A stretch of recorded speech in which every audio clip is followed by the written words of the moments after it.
Mains तक चयनित हुए हैं और अब इंटरव्यू देने जा रहे हैं, और इसके लिए आपको शुभकामनाएं भी मेरी तरफ से प्रेषित हैं। और मैं श्री सीपी जांदू साहब का, जो कि प्रोफेसर हैं गवर्नमेंट बॉयज़ कॉलेज में, उन्होंने मुझे यहाँ इनवाइट किया। मैं तहे दिल से उनका शुक्रिया अदा करता हूँ। आज जो हम चर्चा करेंगे आपके इंटरव्यू की, उसमें दो भाग जो हैं वो मुख्य रूप से इस पे हम बात करेंगे। जो पहला भाग है उसमें हम जनरल डिस्कशन करेंगे कि इंटरव्यू के अंदर किन किन सामान्य जानकारियों का एक जेंटलमैन के रूप में कौन सी ऐसी क्वालिटीज़ हैं जो एक जेंटलमैन में होनी चाहिए, ताकि आपको जो है आपका चयन जो एक ऐसे लोक सेवक के रूप में किया जा रहा है, तो ऐसे गुण आपके अंदर होने चाहिए। सबसे पहले उसके ऊपर बात करेंगे, और फिर दूसरा बिंदु जो है अपनी डिस्कशन का वो रहेगा जीएसटी। जीएसटी में सामान्य जानकारी भी आपसे डिस्कस करेंगे। तो सबसे पहले बात करते हैं कि हमारे अंदर कौन कौन सी ऐसी क्वालिटीज़ होनी चाहिए, या इंटरव्यू देते समय हमें किन किन बातों का विशेष रूप से ध्यान रखना चाहिए। एक चीज़ आपको बताता हूं कि बोर्ड्स के मेंबर जो होते हैं वो सभी कैंडिडेट से कुछ क्वालिटीज़ की एक्सपेक्टेशन करते हैं। वो क्वालिटीज़ चाहते हैं वो सभी के अंदर हो। तो अगर आपके पास कॉपी पेन है तो आप सभी जो हैं उन क्वालिटीज़ को लिख लें अपने पास, और कोशिश करें उनके अंदर, यदि आपके अंदर हैं तो अच्छी बात है, और यदि नहीं है तो धीरे धीरे उनके अंदर आप इम्प्रूवमेंट करने की कोशिश करें। तो सबसे पहली क्वालिटी जो आपके अंदर होनी चाहिए, या जो सबसे पहली एक्सपेक्टेशंस हैं जो बोर्ड के मेंबर आपसे करते हैं, वो आपका ड्रेसिंग सेंस है। ड्रेसिंग सेंस आपका जो है वो एक जेंटलमैन की तरह होना चाहिए। आपका अच्छे से प्रेस किए हुए कपड़े होने चाहिए। कोशिश करें कि प्लेन शर्ट है और प्लेन पैंट है, और ज़्यादातर लोग आपको बताया होगा लोगों ने कि भाई इस तरह का ड्रेसिंग सेंस होना चाहिए। तो ड्रेसिंग सेंस आपका अच्छा होना है। दूसरा जो है वो है आपका शिष्टाचार, जिसे हम इंग्लिश में एटिकेट्स कहते हैं। एटिकेट्स के अंदर यदि हम बात करें तो 5 भाग जो हैं वो मैं समझता हूं कि इसके बड़े ही इंपॉर्टेंट हैं। सबसे पहला जो भाग है वो है अभिवादन। एक जेंटलमैन के रूप में भी हम किसी से मिलते हैं तो सबसे पहले हम नमस्कार करते हैं, गुड मॉर्निंग करते हैं। तो ये जनरल एटिकेट्स हैं जो एक जेंटलमैन, एक भद्र पुरुष के अंदर ये होने चाहिए। वो बोर्ड भी आपसे अपेक्षा करता है कि आपका अभिवादन स्पष्ट हो और कॉन्फिडेंटली हो। दूसरा है आज्ञा लेना। आप एंटर कर गए रूम में, एंटर करने से पहले परमिशन लें। मे आई कम इन, क्या मे आई कम इन मैडम, जो भी वहाँ ले रहा है, आप उनकी परमिशन लें, परमिशन ग्रांट करें उनकी, तभी आप जो हैं करें। सभ्य पुरुष के ये सभी गुण जो है ना, आप देखें ये इंटरव्यूई के हिसाब से इंपॉर्टेंट नहीं है। ये आप देखेंगे तो एक लेमैन के अंदर भी ये क्वालिटीज होनी चाहिए। तो आज्ञा लेकर के आप अंदर आएंगे, आज्ञा लेकर के आप बैठेंगे, और जब आपका इंटरव्यू समाप्त हो जाता है तो भी आप पोलाइटली आप आज्ञा लेकर के ही वहां से जाएंगे। क्योंकि कई बार ऐसा हो जाता है कि इंटरव्यू का कोई बोर्ड का मेंबर जो है ना, वो आपसे कोई क्वेश्चन पूछना चाहता है, आप जानने के लिए तैयार भी हो जाते हैं, लेकिन वो कुछ पूछना चाहता है। तो यदि आप परमिशन लेकर के जाएंगे तो हो सकता है कोई क्वेश्चन आपसे यदि पूछना चाहता है तो वो आपसे क्वेश्चन पूछ सके। और यदि सभी बोर्ड के मेंबर आपको जाने के लिए कहें, मति है उनकी कि आप जाएं, तो फिर आप जा सकते हैं। तीसरी जो इंपॉर्टेंट बात है शिष्टाचार की, वो है आपकी सिटिंग पोजीशन, यानी कि आपका उठने और बैठने का तरीका। आपके उठने और बैठने के तरीके में सहजता और सरलता होनी चाहिए। विश्वास झलकना चाहिए। आप इंटरव्यू देने के लिए आए हैं, सहजता के साथ, सरलता के साथ और विश्वास के साथ आप सहज भाव से बैठें, और सहज भाव से ही आप जब जाएं तो उठ करके जाएं। इसके बाद चौथी जो इंपॉर्टेंट बात है वो है आपके हाव और भाव, यानी कि जेस्चर एंड पोस्चर। बहुत ज़्यादा आपको हाथों की, गर्दन की, आँखों की और अपने पाँवों के अंदर मूवमेंट नहीं करनी है, क्योंकि ये मूवमेंट जो है आपकी, ये आपके कहीं न कहीं इनर वर्ड का मतलब है जो अनकॉन्शियस में आपके चल रहा है वो रिप्रेजेंट। देखें वो जो इंटरव्यू बोर्ड के मेंबर्स हैं, वेरी मच एक्सपीरियंस्ड पर्सन, और वो आपके हाव भाव से, आपकी आंखों की मूवमेंट, हाथों की मूवमेंट, आपके बात करने के तरीके से, आपके आउटर वर्ड से आपके इनर वर्ड को पहचान लेते हैं। तो इस बात का विशेष रूप से आपने ध्यान रखना है कि आपका जो इनर वर्ड है वो आपके नियंत्रण में हो। आपका इनर वर्ड है वो आपके नियंत्रण में हो। हाव भाव बिल्कुल आप नॉर्मल रखेंगे, सहज रखेंगे, सरल रखेंगे। एक शालीनता आपके चेहरे पर होनी चाहिए और एक हल्की सी, क्योंकि मुस्कुराहट जो है कहते हैं कि वो दिल जीत लेती है। इतने विकट परिस्थितियों के अंदर कहें आप, क्योंकि वो लोग भी समझते हैं कि आप बहुत तनाव के साथ यहाँ पर परीक्षा की तैयारी करके आए हैं और तनाव के अंदर वो दे रहे हैं, उसके बाद भी आपके चेहरे पे मुस्कुराहट है, तो इसका मतलब ये है कि कहीं ना कहीं आप तनाव को नियंत्रित कर पा रहे हैं। और ये आपके देखिए जो आपका व्यक्तित्व है उसका एक बहुत ही बड़ा पॉजिटिव इफेक्ट है। कई बार ऐसा हो जाता है, छोटी सी बात नोट करने वाली भी है, कई बार ऐसा होता है कि इंटरव्यू बोर्ड के मेंबर किसी बात पे है ना जोर जोर से हंस देते हैं। आपको विशेष रूप से ये ध्यान रखना है कि आपको उनके साथ हंसना नहीं है। आपको एक सामान्य मुस्कुराहट, वो खुश हैं तो उनके साथ आप खुश हो लें, लेकिन आपकी एक मर्यादा है इंटरव्यू कैंडिडेट के रूप में। आपको अपनी मर्यादा किसी भी स्थिति के अंदर भंग नहीं करनी है, उसको क्रॉस नहीं करना है। आप अपनी लिमिटेशन के अंदर रह कर के ही आपने प्रश्नों के उत्तर देने हैं और आपने अपनी लिमिट में रह कर के ही मुस्कुराना, ये बात का। और बैठना आपका इस तरह से सहज हो कि वो ओवर कॉन्फिडेंट भी नहीं लगे, उनको ऐसा भी नहीं लगना चाहिए कि ये कैंडिडेट जो है ये ओवर। अब पांचवी जो बहुत ही महत्वपूर्ण बात है, इन सबसे ऊपर मैं इस पॉइंट को रखता हूं, वो है सुनना। पिछले जो बार मैं आपके पास आया था, आपसे मेरी चर्चा हुई थी, उस बात पे विशेष रूप से जोर दिया था।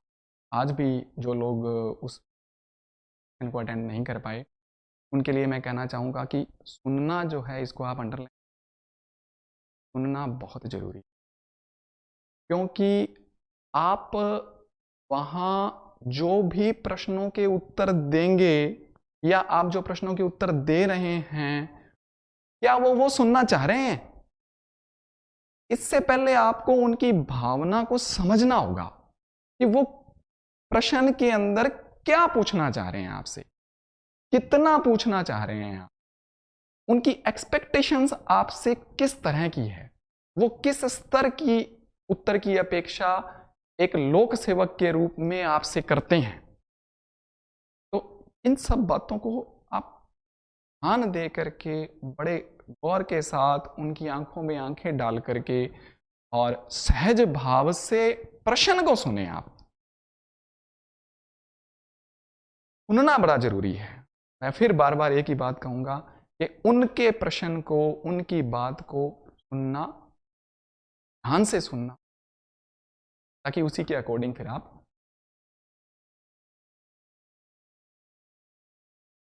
सुनने का एक मतलब और भी है। सुनने का एक मतलब ये है कि आप उनके ऊपर पूरी अटेंशन दे रहे हैं और वो ये चाहते हैं कि आप हमारे ऊपर हमारी बात के ऊपर पूरी अटेंशन। ठीक है, तो इस बात को आप जरूर अंडरलाइन। इसके बाद ये देखें, 2 पॉइंट मैंने आपसे डिस्कस कर लिए हैं। पहला मैंने आपसे ड्रेसिंग सेंस की बात की है कि आपका पहनावा किस तरह का होना चाहिए। दूसरी बात मैंने करी है एटिकेट्स की, शिष्टाचार की, जिसमें मैंने आपको 5 बातें मुख्य रूप से बताई हैं। तीसरी बात जो हम डिस्कस करना चाह रहे हैं वो है एक्सेप्टेंस, हिंदी में जिसे कहते हैं स्वीकार्यता। बड़ा इंपॉर्टेंट पॉइंट है, थोड़ी सी मेरी बात को आप नोट भी करें और ध्यान से सुने भी, कि जो व्यक्ति गुणी होता है वही गुणों को मानता है, जिसके अंदर क्वालिटीज हैं वही क्वालिटीज का सम्मान करता है।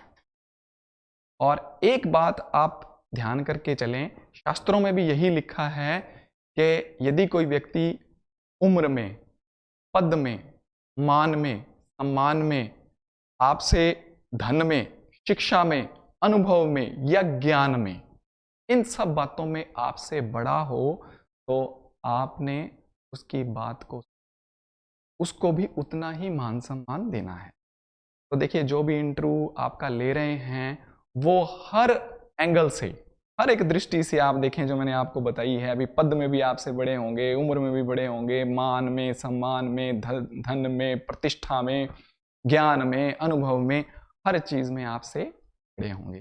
तो आप ये बात अभी से ही स्वीकार कर लें, अपने मन में एक स्वीकार्यता बना लें कि ये हमारे से हर दर्जे में ऊपर हैं। फिर ही आप उनकी बात को ध्यान से सुन पाएंगे, उनके भावना को समझ पाएंगे और अपनी बात है, अपने भाव हैं, उनके समक्ष स्पष्ट रूप से और सहज भाव के साथ रख पाएंगे। तो तीसरी बात आप मेरी जरूर याद रखें, स्वीकार्यता। आप स्वीकार करें उनके गुणों को, ठीक है। और जब आप स्वीकार करेंगे तो फिर उनके प्रश्नों को देखें। वो इंटरव्यू के अंदर वो बहुत सारी बातें करते हैं, खाली आपसे प्रश्न नहीं पूछते हैं, वो आपसे प्रश्न भी पूछते हैं, आपको निर्देश भी देते हैं, आपको सुझाव भी देते हैं और चौथी बात आपको हिंट्स भी देते हैं। कई बार क्या होता है कि आप प्रश्नों का उत्तर याद करने की कोशिश करते हैं, आपने पढ़े होते हैं लेकिन आप दे नहीं पा रहे होते, तो उस वक्त क्या है, वो आपको हिंट भी देते हैं। इन सबको, यानी कि प्रश्नों को, निर्देशों को, सुझावों को और उन्होंने जो हिंट्स दिए हैं आपको, उन सभी को आप ध्यानपूर्वक, सम्मानपूर्वक सुने, समझें और फिर उसके अनुरूप आप अपने इंटरव्यू में आचरण करें। तो जब तक स्वीकार्यता नहीं होगी आप ये सब काम नहीं करें। तो तीसरा महत्वपूर्ण बिंदु है स्वीकार्यता। आप ये बात मान करके चलें, वो आपको इतने बड़े पद के लिए आपका इंटरव्यू ले रहे हैं और वो पद आपको देंगे, ये बात आप स्वीकार करके चलें कि वो बैठे आपको देने के लिए हैं। अब निर्भर इस बात के ऊपर है कि आपके अंदर कितने गुण हैं और आप अपने कितने गुणों को उनके समक्ष सहज भाव से प्रस्तुत कर पाते हैं, दिखा पाते हैं, ठीक है। इसके बाद हम चौथी जो महत्वपूर्ण क्वालिटी की बात करेंगे जो आपके अंदर होनी चाहिए, वो है सत्यता और ईमान। जैसा कि मैंने आपको पहले कह दिया कि वो ज्ञान और अनुभव में आपसे बहुत ऊपर हैं और वो आपके इनर वर्ड को आपके आउटर वर्ड से कंपेयर करके तुरंत पता कर लेते हैं। तो ये बात तो मान करके ही चलें कि यदि आपने ईमानदारी से या सत्यता के साथ उत्तर नहीं दिया तो पता उनको लग जाएगा। इसलिए आप पूरी ईमानदारी के साथ और सत्यता के साथ ही प्रश्नों का उत्तर। यदि किसी प्रश्न का उत्तर आपको नहीं आता तो आप बात को घुमाने की, फिराने की, झूठ बोलने की या आधी अधूरी जानकारी देने की कोशिश भी नहीं करें। क्यों? मैंने आपको कहा कि स्वीकार्यता ये मतलब नहीं है कि आपने उनके गुणों को, उनके अनुभव को, उनके ज्ञान को और उनकी पद प्रतिष्ठा मान सम्मान को स्वीकार कर लिया। आप अपनी कमियों को, अपनी गलती को, अपनी भूल को भी स्वीकार करें और इंटरव्यू में उनको इस बात के लिए भी आपको दिखाना है कि यस सर ये मुझे नहीं आता, या ये मेरी गलती है, या ये मेरी भूल है। आप इंटरव्यू के अंदर तुरंत उसको स्वीकार कर लें, क्योंकि आपकी पर्सनैलिटी का एक बहुत बड़ा गुण है। क्योंकि जो व्यक्ति अपनी कमी को, भूल को या गलती को स्वीकार करता है वही तो उसके अंदर सुधार करेगा। तो सबसे कहिए कि फोरमोस्ट थिंग, सकारात्मक पहलू की हम बात करते हैं तो सकारात्मकता कहां से शुरू होती है बताएं आप? सकारात्मकता तो यहीं से शुरू होती है ना कि हम अपनी गलती को, हम अपनी भूल को मान लें। ठीक है, तो यहां से आपके जो पर्सनैलिटी है, आपका व्यक्तित्व है, उसके बहुत सारे गुण जो हैं वो सामने आ जाते हैं कि आपको अपनी कमी के बारे में भी पता है, अपनी गलती के बारे में भी पता है, और आप उसको स्वीकार कर रहे हो और सहज रूप से स्वीकार कर रहे हो। जायज सी बात है, जब आप स्वीकार करेंगे तो उसके अंदर इंप्रूवमेंट भी करेंगे, सुधार भी करेंगे। ठीक है, सभी को सभी कुछ आता हो ऐसा नहीं है, और सभी व्यक्ति गलती ना करें या ये कहें कि कोई ऐसा परफेक्ट मैन हो जो गलती करता ही नहीं है, ऐसा नहीं। हम हर क्षण, हर दिन, हर रोज, हर स्थान पर, हर किसी के सामने छोटी मोटी गलतियां करते रहते हैं, तो हमें उनको सहज भाव से स्वीकार भी कर लेना है। अब हम इसी के साथ एक छोटी सी बात और ऐड कर देता हूं। यदि आपको किसी प्रश्न का उत्तर नहीं आता है, कोशिश करें आप टू द पॉइंट आंसर देने की कोशिश करें। जितना छोटा प्रश्न आपसे पूछा गया है उतना ही छोटा जवाब आप दें, संतुलित जवाब दें। इसके ऊपर मैं फिर आऊंगा, लेकिन यह है कि यदि उत्तर आता है तो आप हाँ करें और सोच करके 10, 15, 20 सेकंड आप अपने विचारों को कंसोलिडेट करें, रिकॉल करें डाटा को, और तथ्यों को प्रस्तुत करने के लिए शब्दों का अनकॉन्शियस माइंड में चयन करें, और उसके उपरांत ही आप अपना उत्तर जो है। और यदि किसी प्रश्न का उत्तर आपको नहीं आता तो बिल्कुल सहज और सरल भाव से क्षमा मांग लें कि सर मैं इससे अनभिज्ञ हूँ, या मैंने ये चीज़ नहीं पढ़ी है, या मुझे इसके विषय है ना। ठीक है, ये बात मान करके चलें कि इंटरव्यू जो है ये आपकी पर्सनैलिटी का टेस्ट है, आपकी इंटेलिजेंसी का टेस्ट नहीं है। आपकी इंटेलिजेंसी का टेस्ट तो 2 बार हो चुका ना। आपने प्री में अपनी इंटेलिजेंसी का टेस्ट दे दिया, आपने मेंस के अंदर अपनी इंटेलिजेंसी का टेस्ट दे दिया, अब तो आपकी पर्सनैलिटी के जो गुण हैं उनकी परीक्षा है। इंटरव्यू का मतलब व्यक्तित्व परीक्षण ही होता है। तो व्यक्तित्व परीक्षण के अंदर यही है कि यदि आपको नहीं आता तो आप सहज भाव से क्षमा मांग लें, सॉरी सर मैं इसका जवाब देने में समर्थ नहीं हूँ या असमर्थ हूँ, या मुझे इसका ज्ञान, जो भी शब्दों का चयन करना चाहें आप अपने अकॉर्डिंग। एक इंपॉर्टेंट गुण जो आपके अंदर होना चाहिए, 5वां जिसको मैंने नंबर दिया है, समग्र दृष्टिकोण। इंग्लिश में आप इसे होलिस्टिक अप्रोच कहते हैं।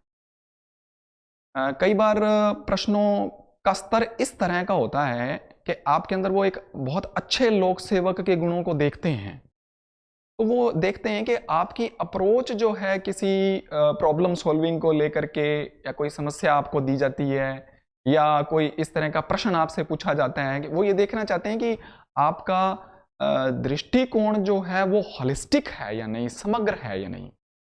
तो आप कोई भी प्रश्न का उत्तर देते समय अपने दृष्टिकोण के अंदर व्यक्तिगत, सामाजिक, राजनीतिक, आर्थिक, धार्मिक, वैज्ञानिक, शैक्षणिक आदि सभी पहलुओं को शामिल करते हुए उत्तर दें। फोन, एक्सक्यूज मी प्लीज, वो फोन ले जाएं, उठा लें, बात कर लें।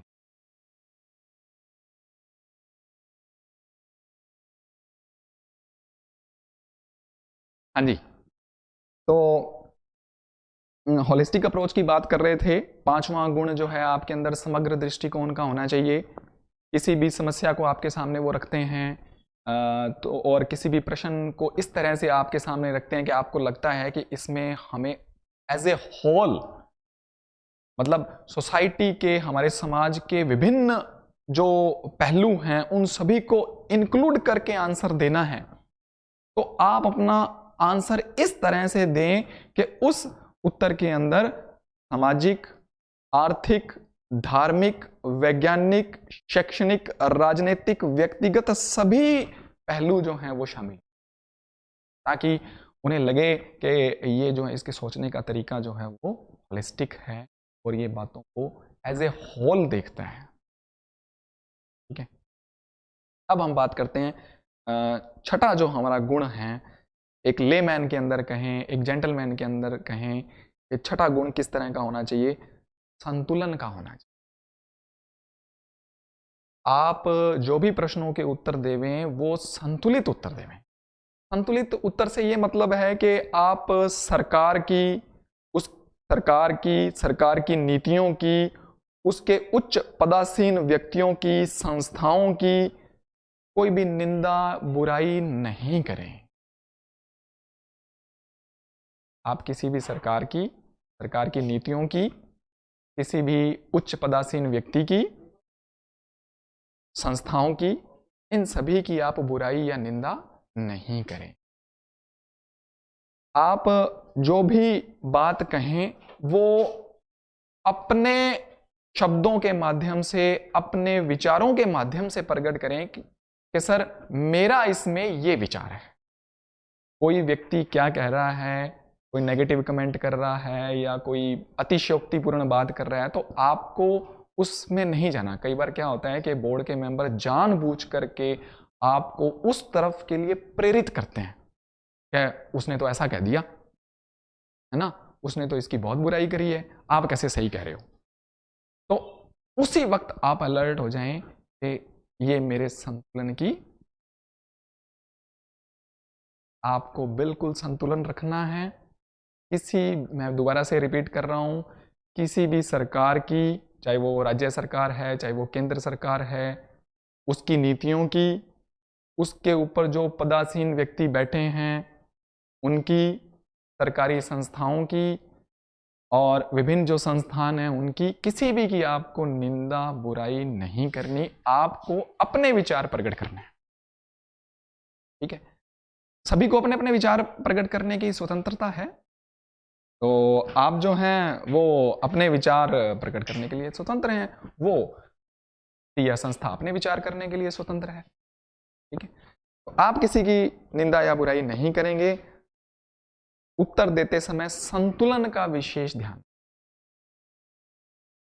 इसके बाद सातवां महत्वपूर्ण गुण जो एक लोक सेवक के अंदर होना चाहिए, ये मैं लोक सेवक शब्द बिल्कुल एम्फेसाइज करके आपको बता रहा हूं कि एक अच्छे लोक सेवक के अंदर ये सातवां गुण होना चाहिए। वो क्या है? आपको नियम की, कानून की यानी कि संविधान की और अनुशासन की बात जब भी चले इंटरव्यू के अंदर, देखिए मौका मिलेगा आपको ये दिखाना है कि नियम के बारे में, संविधान के बारे में, कानून के बारे में और अनुशासन के बारे में आपका रवैया सख्त। और कई बार ऐसा होता है कि इंटरव्यू के दौरान आपसे ये प्रश्न पूछा जाता है कि आपके सबऑर्डिनेट्स जो हैं वो आपका कहना नहीं मानते हैं, या कार्यस्थल के ऊपर अभद्र व्यवहार करते हैं, या समय पर नहीं आते हैं, या इस तरह की कोई भी अशिष्ट आचरण करते हैं। इस तरह का प्रश्न आपसे पूछ लिया जाता है। तो इस मामले में आप बिल्कुल स्पष्ट और सख्त रुख रखें कि संविधान के अकॉर्डिंग, नियम के अकॉर्डिंग और अनुशासन के अकॉर्डिंग सभी व्यक्तियों को काम करना है, चाहे वो हमारे सबऑर्डिनेट हों और चाहे हम स्वयं हों। हमें भी संविधान के अंतर्गत रह करके, नियम के अंतर्गत रह करके, सरकार ने जो भी नियम बनाए हैं, कानून ने जो भी नियम बनाए हैं, अनुशासन के तहत ही हमें उनकी पालना करते हुए अपना कार्य करना है। तो ये आपकी एक क्वालिटी है कि गलत काम करने वाले को आपने शय नहीं देनी। आपका रुख बिल्कुल स्पष्ट होना चाहिए कि भाई अगर कार्रवाई हमें करनी पड़ी तो हम इसमें हिचकेंगे नहीं, करेंगे। हाँ, पहले उस व्यक्ति को जो आपका सबऑर्डिनेट है तो वार्निंग दे देंगे बिठा करके कि भाई इस तरह की आपकी शिकायत आ रही है, आप इसके अंदर सुधार करें, अन्यथा जो है हमें फिर जो है ना शासनात्मक कार्रवाई आपके विरुद्ध करें। तो आप एक मौका जरूर दें, समझाएं जरूर, ताकि उसको ऐसा नहीं लगे भी मेरी गलती थी और मुझे बताया नहीं। तो स्पष्ट और सख्त रुख जो है आपको रखना है। 8वां जो एक गुण आपके अंदर होना चाहिए वो है किसी से आपके वैचारिक मतभेद हैं तो उनको आपसी वार्ता से बैठ करके आप सुलझाएंगे। कई बार ऐसा आपसे पूछ लिया जाता है कि भाई उग्र भीड़ हिंसक हो गई, उन्होंने ऐसा कर दिया या वैसा कर दिया, वो लड़ने के लिए तैयार हैं, तो आप क्या करोगे, है ना। आपने ये वैचारिक मतभेद हो सकते हैं,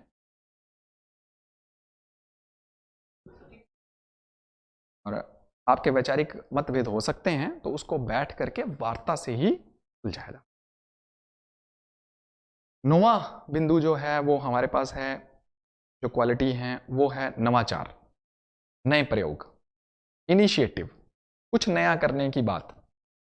इसमें आप दूसरों का भी स्वागत करें और स्वयं भी इसके अंदर, अपने ऑफिस के अंदर या आपसे इंटरव्यू के दौरान भी कई बार पूछ लिया जाता है कि आप नया क्या करेंगे इसमें, तो वो आपके लिए एक सुनहरा अवसर होता है अपनी क्वालिटीज दिखाने का। तो आप यदि आपके अंदर ये क्वालिटी हैं तो आप बता देंगे कि सर कि मैं नया काम इस तरह से करूंगा और ये मेरे पास एक आइडिया है नया। तो और कई बार ऐसा भी होता है वो ये पूछ लेते हैं कि भाई आपका सबऑर्डिनेट जो है ना उसने नई बात रख दी आपके सामने जो पहले कभी नहीं हुई, है ना, तो आप कैसे रिएक्ट करोगे। तो आपको बताना है कि सर यदि वो राजहित में है, लोकहित में है, तो हम उस जो नई पहल है, नया विचार है, उसका स्वागत करेंगे, उस पर विचार करेंगे, और यदि हमें लगता है कि उसका सकारात्मक असर आने वाला है वो भी करेंगे। 10वां बिंदु जो है वो बड़ा इंपॉर्टेंट है।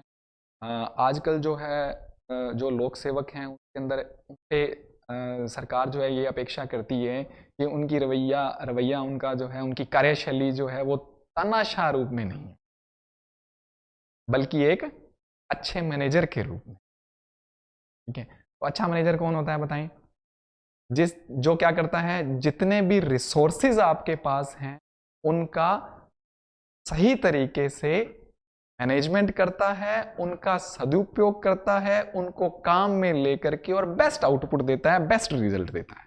तो ये है अच्छा मैनेजर। तो अच्छा मैनेजर बनना है, लोक सेवक के लिए अच्छा मैनेजर होना जरूरी है। ऑटोक्रेटिक शैली अब लोक सेवक के गुणों के अंदर नहीं की जाती। हाँ, यदि हम नियम की बात करें, कानून की बात करें तो ठीक है, एक ऐसा सख्त रवैया भी हमें रखना चाहिए, लेकिन लोक सेवक के अंदर अब अच्छे मैनेजर के गुण जो हैं वो लोग ढूंढते हैं। इसलिए जरूरी है कि आप सकारात्मक रहते हुए अच्छे लीडर बने, सभी रिसोर्सेज का अच्छे। तो ये 10 बिंदु जो हैं मैंने आपको बताए हैं।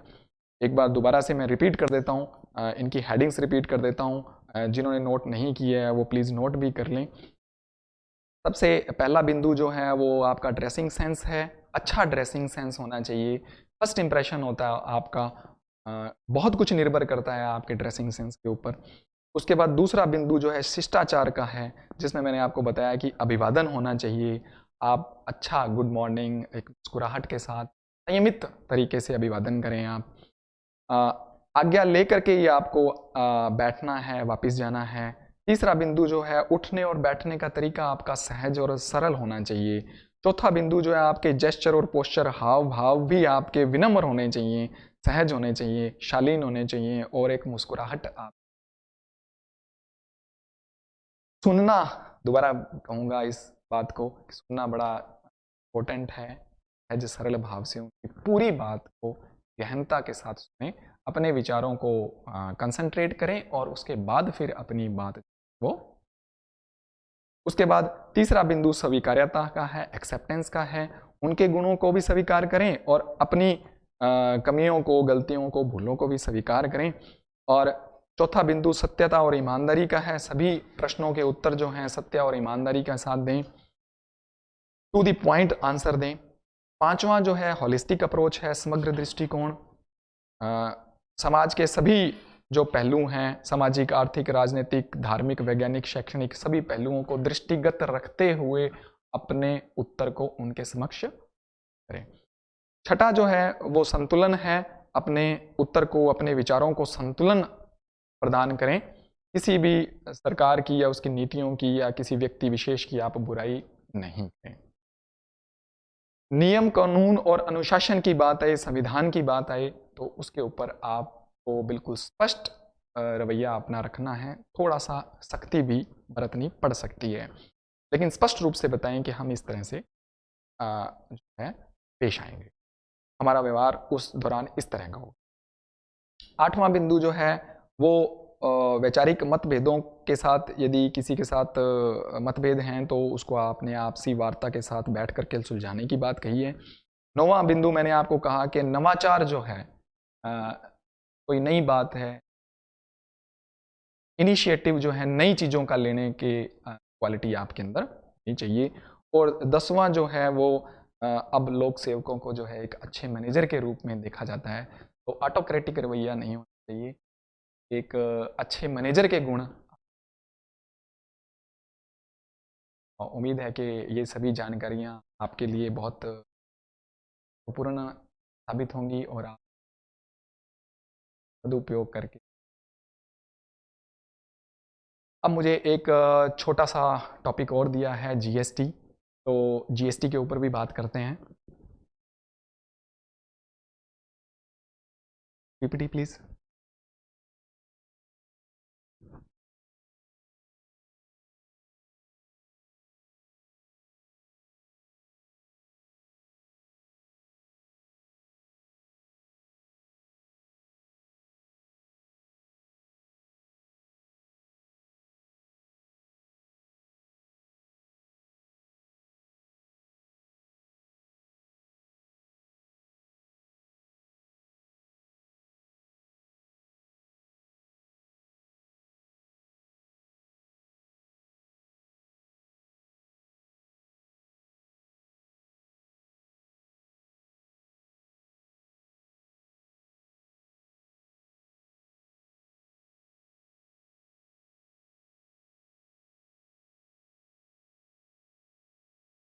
जो यूज़ करने समय भी कम है।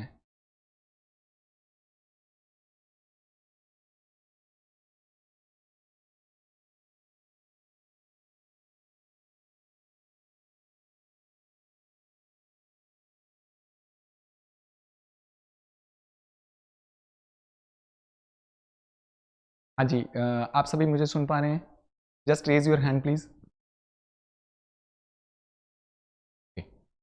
Okay, let's start. Welcome in the world of GST. सबसे पहले तो हम यदि बात करें कि भाई जीएसटी क्या चीज़ है, जीएसटी के बारे में बात करें तो जीएसटी जो है गुड्स एंड सर्विस टैक्स, आप सभी जानते हैं। ये एक इनडायरेक्ट टैक्स है जो कि कंजप्शन बेस्ड है, मतलब जहां उपभोग किया जाएगा वस्तुओं का, उसी राज्य को, उसी स्टेट को इसका टैक्स जो है उसका भुगतान किया जाएगा।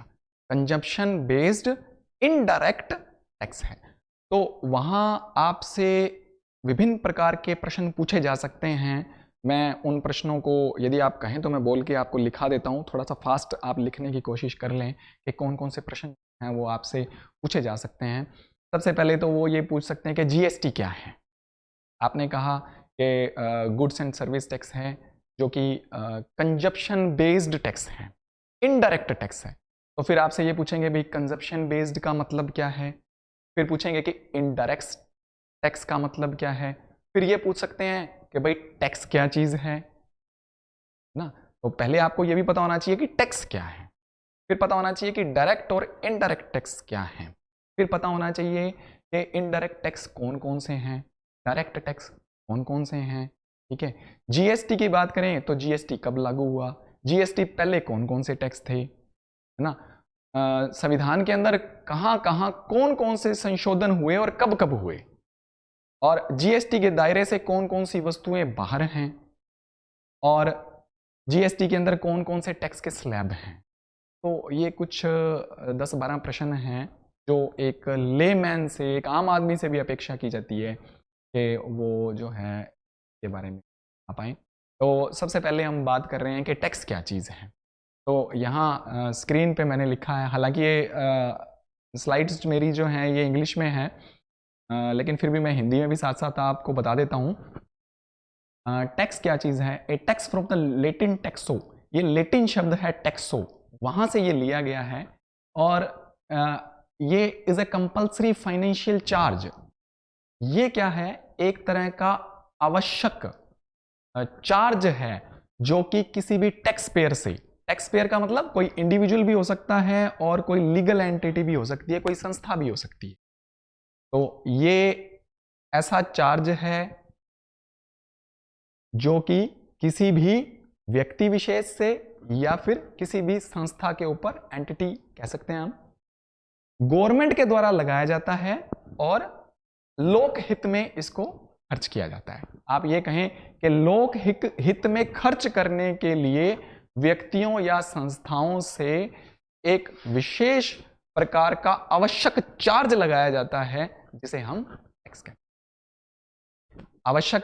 आवश्यक है तो इसका मतलब है कि सभी को देना जरूरी है, जो भी इसके दायरे में आता है। सभी से मतलब है जो भी इसके दायरे में आता है उसको देना जरूरी है। तो कहीं ना कहीं क्या है?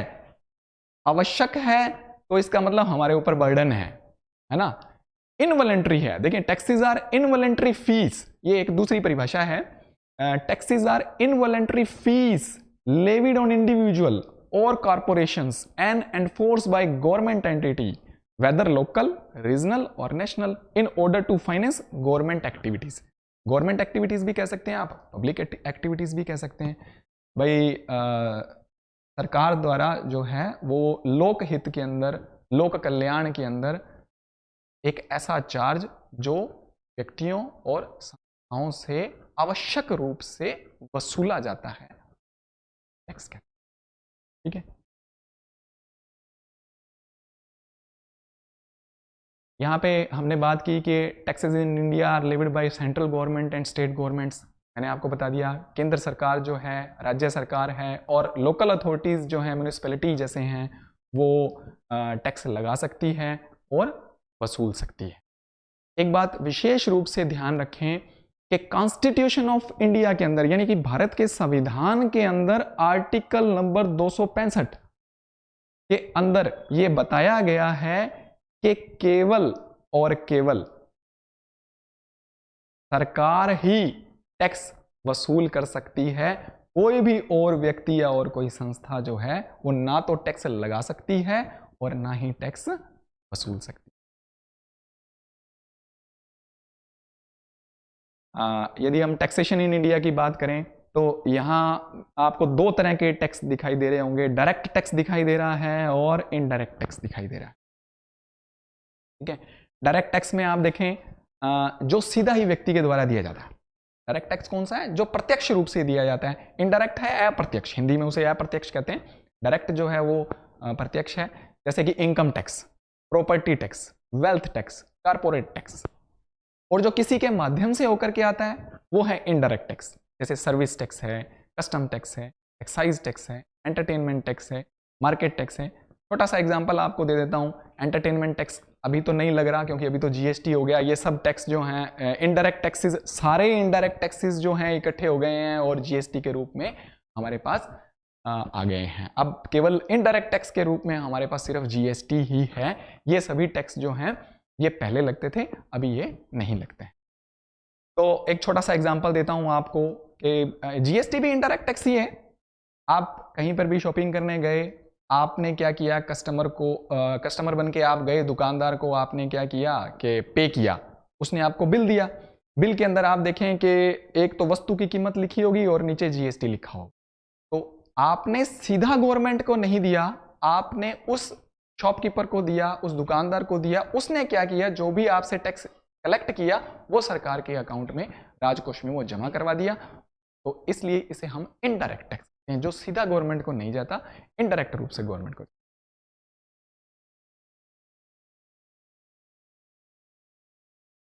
अब यदि आपसे पूछा जाए कि दुनिया के अंदर कौन सा ऐसा देश है जिसने सबसे पहले जीएसटी लागू किया, तो आप बता दें कि फ्रांस ने सन 1954 के अंदर जो है वो जीएसटी को सबसे पहले लागू किया था। और इंडिया जो है 161वां देश है जिसने 1 जुलाई 2017 को ये कुछ इंफॉर्मेशंस हैं, आप प्लीज इन्हें साथ साथ नोट भी करते रहें।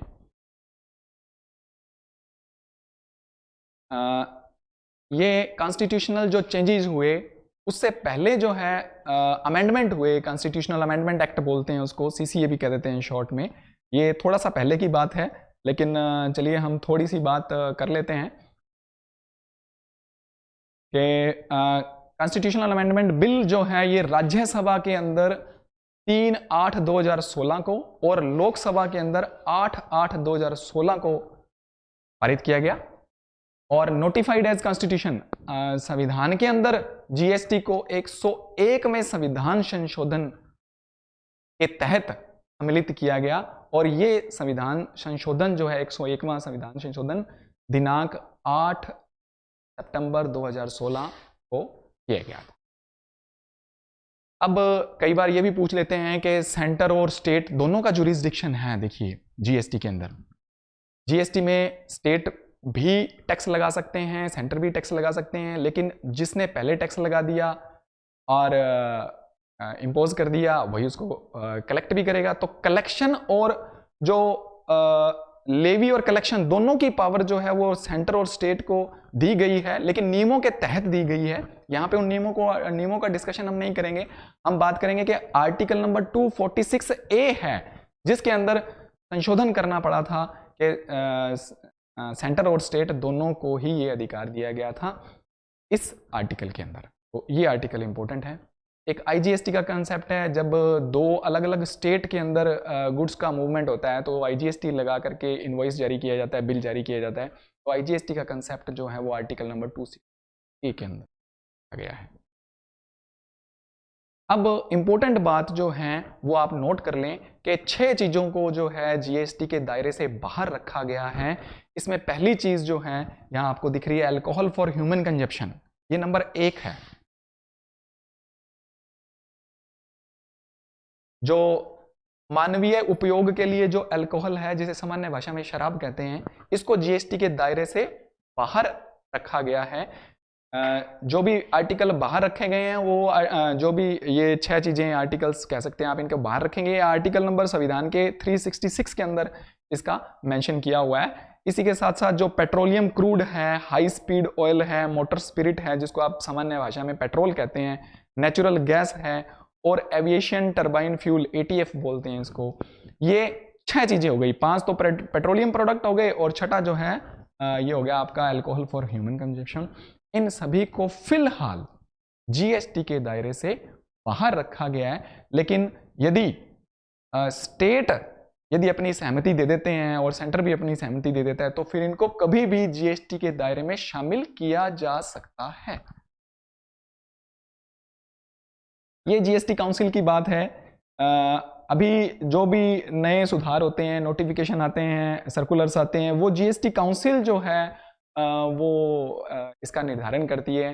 काउंसिल के बारे में जनरली नहीं पूछ सकते सामान्य, लेकिन फिर भी एक दो बातें जो मैं आपको बता देता हूँ जीएसटी काउंसिल की, क्योंकि अभी ये बड़ी महत्वपूर्ण बॉडी है और जो भी चेंज होता है टैक्स के अंदर, टैक्स रेट के अंदर होता है, या किसी कमोडिटी के अंदर टैक्स का चेंज करना है आपको, या किसी कमोडिटी को टैक्सेशन के अंदर शामिल करना है, या किसी कमोडिटी को टैक्स से बाहर निकालना है, तो ये जीएसटी काउंसिल ही निर्धारित करती है कि क्या परिवर्तन हमने जीएसटी में लेकर के आना है। तो जीएसटी काउंसिल को जो है वो 12/9/2016 को स्थापित किया गया था और आर्टिकल नंबर 279A है और इसका चेयरपर्सन जो है वो केंद्रीय जो वित्त मंत्री है वो इसके चेयरपर्सन होते हैं और सभी स्टेट्स के जो वित्त मंत्री हैं, जनरली सीएम के जो चीफ मिनिस्टर हैं उनके पास रहती है वित्त मंत्रालय, लेकिन वो किसी को नॉमिनेट भी कर दे तो सभी स्टेट के जो फाइनेंस मिनिस्टर हैं वो इसके मेंबर्स होते हैं। चेयरपर्सन तो हो गया यूनियन फाइनेंस मिनिस्टर और बाकी सभी हो गए इसके मेंबर्स। और मीटिंग जब भी ऑर्गेनाइज की जाएगी तो उसका कोरम जो है 50% ऑफ टोटल मेंबर्स का, और यदि कोई डिसीजन लेना है तो जितने मेंबर आए हैं और जितने मेंबर फिर वोट कर रहे हैं उसका 75% जो है वेटेज यदि मिलता है तो वो फिर जो है वो चेंज आप कह दें उसको मान्यता मिल जाती है डिसीजन को।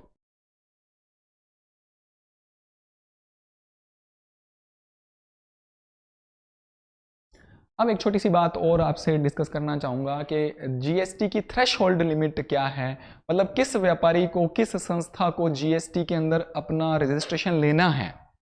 तो ये एक महत्वपूर्ण बिंदु है। थ्रेशहोल्ड लिमिट जो है ये रखी गई है 20 लाख, यानी कि 20 लाख से ऊपर का किसी व्यापारी का टर्नओवर है साल में, एक फाइनेंशियल ईयर की बात करते हैं, वित्त वर्ष की बात करते हैं, 1 अप्रैल से लेकर के 31 मार्च तक, यदि टोटल टर्नओवर उसका 20 लाख से ज्यादा है तो उसको मैंडेटरी है, उसको आवश्यक रूप से जीएसटी के अंदर नंबर लेना है। और एक स्पेशल स्कीम चलती है जिसमें वो जो है 1% टोटल टर्नओवर का जमा करवा सकता है, लमसम बोलते हैं उसको, कंपाउंड थ्रेशहोल्ड लिमिट है, वो अब चेंज हो गई है, यहाँ पे 75 लाख लिखा है, वो 1.5 करोड़ की हो गई है, वो रजिस्ट्रेशन के बाद की प्रोसेस है। लेकिन आपको ये थ्रेशहोल्ड लिमिट का पता होना चाहिए कि थ्रेशहोल्ड लिमिट जीएसटी में क्या है। थ्रेशहोल्ड लिमिट का मतलब यही है कि ऐसी न्यूनतम सीमा जिसको पार करने के बाद व्यापारी को जीएसटीएन पर रजिस्ट्रेशन या जीएसटीएन नंबर लेना आवश्यक है, तो वो लिमिट जो है 20 लाख की है। लेकिन जो स्पेशल कैटेगरी स्टेट्स हैं, स्पेशल कैटेगरी स्टेट्स के अंदर एक तो पूर्वोत्तर राज्य हैं सारे 7 सिस्टर्स जो बोलते हैं आप, और एक इधर से जम्मू कश्मीर और हिमाचल प्रदेश हैं, इनको स्पेशल कैटेगरी स्टेट में रखा है। इनके लिए वहां पे किसी व्यापारी का टर्नओवर यदि 10 लाख से ज्यादा होता है तो फिर उसको रजिस्ट्रेशन लेना जरूरी है। ऐसा वहां की जो स्टेट्स हैं, उन स्टेट्स के जो मिनिस्टर्स हैं, उन्होंने कहा कि हमारी स्टेट्स में ऐसी लिमिट आप रखें, तो उन्हीं के अकॉर्डिंग ये लिमिट रखी गई है।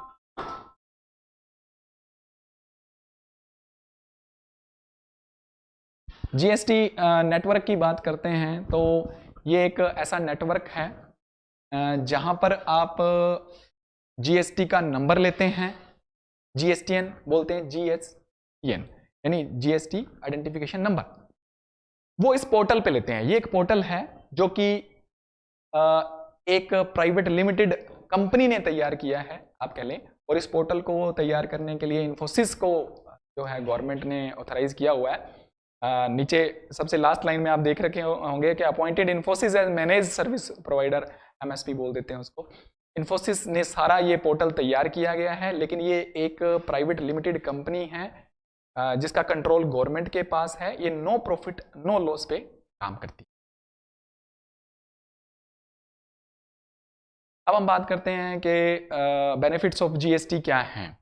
बेनिफिट्स ऑफ जीएसटी की बात करें तो मैंने आपको बता दिया कि जीएसटी के अंदर ये सारे तरह के टैक्सेस हैं जो पहले स्टेट गवर्नमेंट ने लगा रखे थे या सेंट्रल गवर्नमेंट ने लगा रखे थे, वो सारे के सारे मर्ज हो गए हैं किसमें, एक ही टैक्स में, one nation one tax, GST. तो जितने भी राज्य के कर थे, जैसे वैट था, वैल्यू एडेड टैक्स जिसे आप बोलते हो, या सेल्स टैक्स पहले बोलते थे, सीएसटी केंद्रीय सेंट्रल सेल्स टैक्स, केंद्रीय बिक्री कर, मनोरंजन कर जो कि स्थानीय निकायों के द्वारा भी लगाया जाता था, एंटरटेनमेंट टैक्स बोलते हैं जिसको, लग्जरी टैक्स है, लॉटरी या सट्टे या जुए पर जो लगता था, या एंट्री टैक्स लगता था, कुछ चीजों को राज्य के अंदर लाने के लिए एंट्री टैक्स देना पड़ता था। ये तो राज्य के कर हैं, ये भी जीएसटी में शामिल हो गए।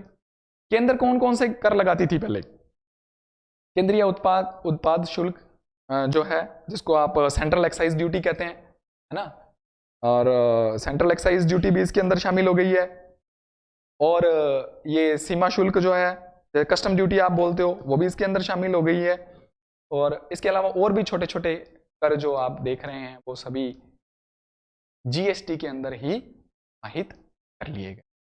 तो एक सबसे बड़ा फायदा ये हुआ कि व्यापारी को इतने सारे टैक्सेस का रिकॉर्ड बहियां अपने पास अलग अलग तरह की बना करके रखनी पड़ती थी, तो व्यापारी का काम तो सिंपल हो गया। अब उसको केवल एक ही टैक्स का रिकॉर्ड रखना है। इतने सारे अलग अलग टैक्स थे, कोई रिकॉर्ड उसको रखने की अब जरूरत नहीं, क्योंकि ये सब टैक्स जो है किसमें शामिल हो गए, जीएसटी के। एक तो फायदा सबसे बड़ा ये हुआ। अच्छा, उसके बाद क्या हुआ? ये मैंने बता रखा है कि भाई व्हाट इज जीएसटी? जीएसटी है one tax for manufacturing, trading and service.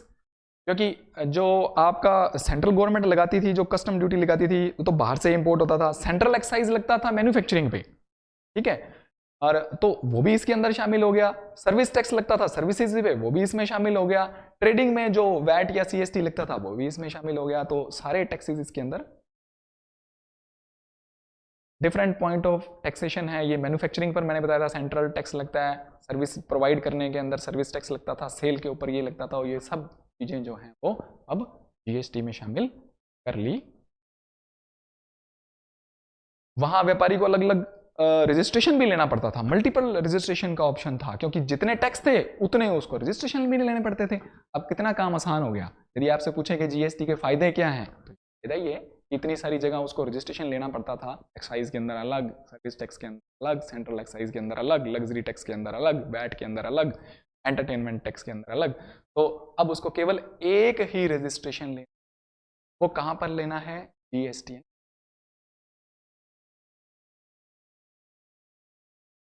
अब बेनिफिट्स क्या क्या हुए?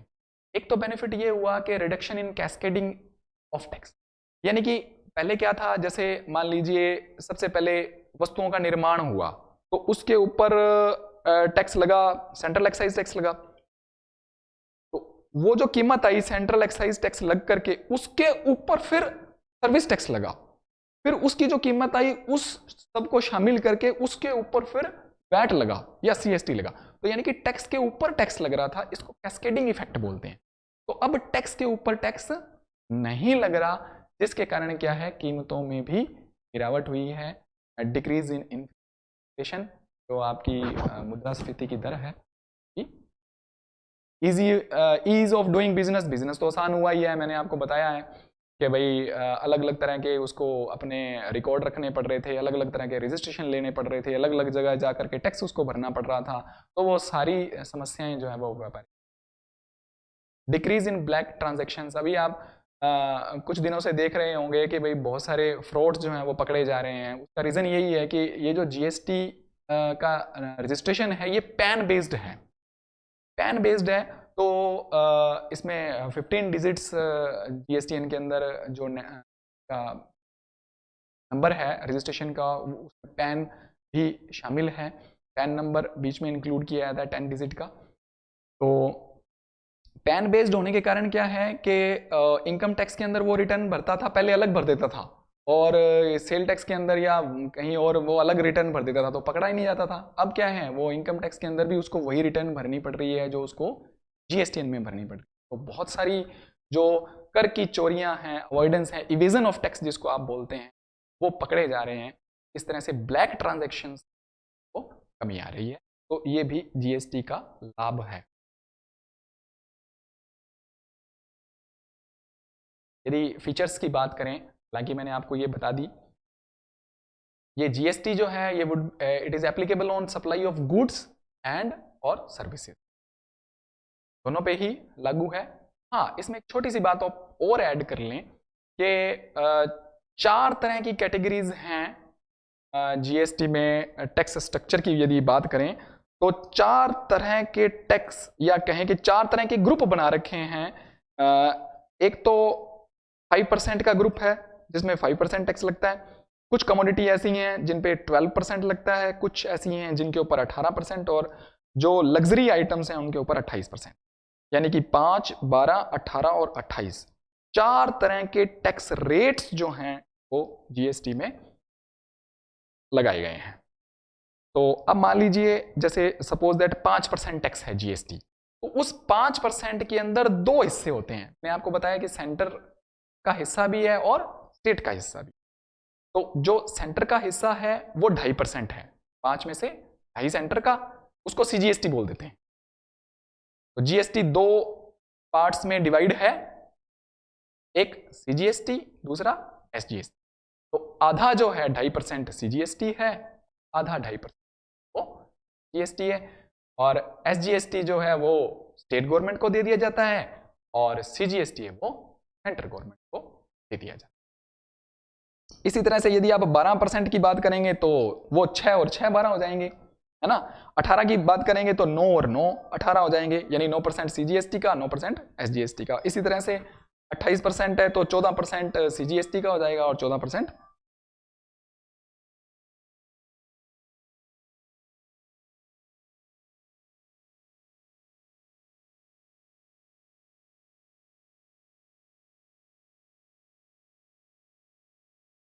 ये एक इंपॉर्टेंट बात है, मैंने आपको पहले भी बता दिया कि it is destination based consumption tax, indirect tax. एक बात और ऐड कर लें, इनडायरेक्ट टैक्स है, डेस्टिनेशन बेस्ड, यानी कि जहां पर इसका डेस्टिनेशन है, यानी कि कोई वस्तु मान लीजिए मैन्युफैक्चरिंग उसकी दिल्ली में हुई, तो अल्टीमेटली उसने जाना कहां है, जाना उसने राजस्थान है, तो उसका डेस्टिनेशन कहां हुआ, राजस्थान, तो डेस्टिनेशन हो गया राजस्थान। अब राजस्थान के अंदर मान लीजिए श्रीगंगानगर में उस वस्तु को किसी उपभोक्ता ने कंज्यूम कर लिया, तो वो टैक्स जो है राजस्थान के श्रीगंगानगर जिले के व्यापारी को मिलेगा, और राजस्थान के खाते में तो SGST जाएगा, और CGST जो है उसका 50% CGST है वो जाएगा सेंट्रल गवर्नमेंट के। यानी कि जहां मैन्युफैक्चरिंग हो रही है वहां उस स्टेट को टैक्स मिलता है, जहां पे कंजप्शन हो रही है वस्तुओं वहीं उसी स्टेट को मिलता है। इसीलिए कुछ इश्यूज आए थे, जो बहुत बड़ी स्टेट्स हैं जहां मैन्युफैक्चरिंग यूनिट्स बहुत ज़्यादा लगी हुई हैं, जैसे मान लीजिए महाराष्ट्र है या दिल्ली है या गुड़गांव, बड़ी मैन्युफैक्चरिंग यूनिट्स लगी। स्टेट्स ने इसको लेकर के आपत्ति दर्ज भी की कि हमें बहुत बड़ा लॉस होगा, क्योंकि हमारे यहाँ मैन्युफैक्चरिंग यूनिट्स लगी हुई हैं, कंजप्शन तो हमारे यहाँ बहुत कम है। तो फिर सेंट्रल गवर्नमेंट ने ये कहा कि 5 ईयर्स तक जो भी आप टैक्सेशन का जो रेवेन्यू का लॉस होगा, हम लोग जो है 3% रेट से अवेलेबल करेंगे आपको, इस मामले नहीं है। तो इसलिए ये टैक्स जो है वो डेस्टिनेशन बेस्ड, ये मैंने आपको बता दी। हाँ, यहाँ एक चीज़ और बता देता हूँ कि जो वस्तुएं हैं वो सभी के सभी क्लासिफाई की गई हैं, एक विशेष कोड दिया जाता है, उनको HSN कोड बोलते हैं, harmonised systematic nomenclature code, HSN, harmonised systematic. ये एक हर वस्तु का कोड है। मान लीजिए आपके पास पेन है तो GST में उसको भी एक कोड दिया गया है, पेंसिल है उसको भी एक कोड दिया गया है, कोई भी मोबाइल है आपके पास, कोई भी वस्तु है, कंप्यूटर है, लैपटॉप है, कोई भी वस्तु जो आपको आपके आमने सामने दिख रही है, उस सभी वस्तुओं को एक HSN कोड दिया गया है, यानी एक कैटेगरी बनाई हुई है ताकि चोरी कम से कम हो सके, चोरी को रोकने के लिए ऐसा किया गया है। इसी तरह से जो आपकी सर्विसेज हैं उसको भी एक विशेष कोड दिया गया है, जिसको सर्विस अकाउंटिंग कोड्स, सबसे लास्ट लाइन में आप SAC, यानी कि हर सर्विस का भी एक कोड है, कोड दिया गया है, ताकि उसी के अंदर रह करके ही जो व्यापारिक नीतियां हैं वो बन सकें, और टैक्स व्यक्ति जो है उसी के अकॉर्डिंग ही डिपॉजिट करा सके। तो उम्मीद है कि ये सेशन जो है GST का ये भी आपके लिए होगा, और मेरी शुभकामनाएं आप सभी को विशेष रूप से।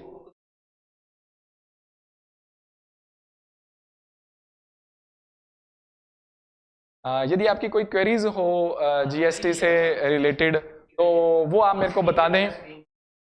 हाँ, क्वेरीज आप लिख दें तो अपने कोशिश करते हैं कि समय सीमा के अंदर उन क्वेरीज के अंदर जो मेन क्वेरीज आ रही हैं, जो सभी की कॉमन हैं, उनको लेकर के अपने जो हैं उसको सॉल्व कर सकें। और यदि आपके कोई पोजीशन डीलर होते हैं उनको क्या स्पीड करना होता है? देखिए, कंपोजिशन डीलर जो है, पहली तो ये बात क्लियर करें कि जिसका टर्नओवर जो है वो 20 लाख से ऊपर है उसको रजिस्ट्रेशन लेना है, एक तो कंपल्सरी ये हो गया। फिर दूसरा ये है कि उसको रेगुलर नंबर में रजिस्ट्रेशन लेना है या कंपोजिशन में उसको रजिस्ट्रेशन का नंबर लेना है, ये उसको वहां ऑप्ट करना पड़ेगा।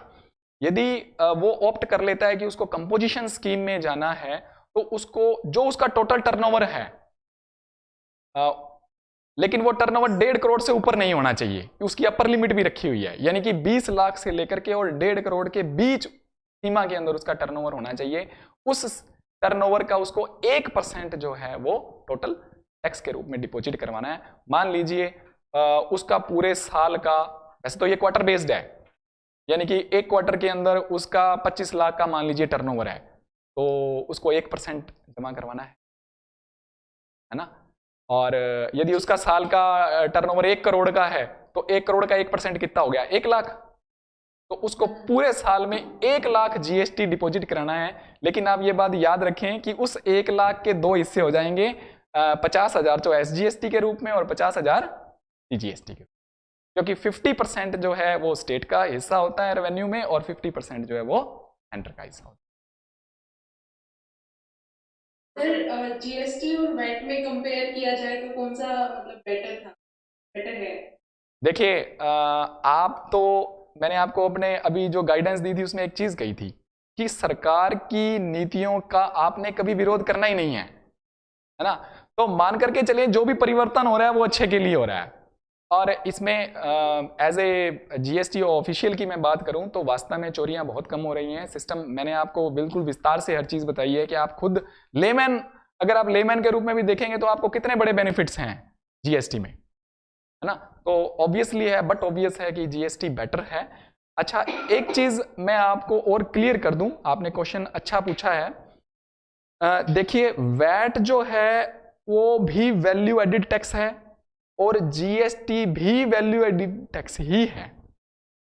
ये बात आप विशेष रूप से ध्यान रखना, क्योंकि अभी भी जो टैक्स देना है ना वो वैल्यू एडिशन पर ही देना है। कोई बहुत बड़ा डिफरेंस नहीं है वैट और जीएसटी में। एक बेसिक डिफरेंस ये है कि अब व्यक्ति जो है वो पूरे इंडिया में कहीं से भी कोई गुड्स और सर्विसेज ले सकता है और पीछे जो टैक्स दे करके आया उसको आईटीसी बोलते हैं, इनपुट टैक्स क्रेडिट, वो उसको मिल जाएगा। वैट में ऐसा नहीं होता था। वैट में उसको जो इनपुट टैक्स क्रेडिट मिलता था वो उसकी स्टेट से ही मिलता था, और जीएसटी में उसको ये बेनिफिट है कि उसको ऑल ओवर इंडिया में कहीं से भी वो व्यापारी माल परचेज करता है, जो पीछे टैक्स दे करके आया है वो आईटीसी बोलते हैं, इनपुट टैक्स क्रेडिट, वो उसको मिल जाएगा। और आगे उसको जो टैक्स देना है वो सिर्फ वैल्यू एडिशन पर ही देना है। तो एक्चुअल में जीएसटी एक प्रकार का वैल्यू एडिड टैक्स ही है।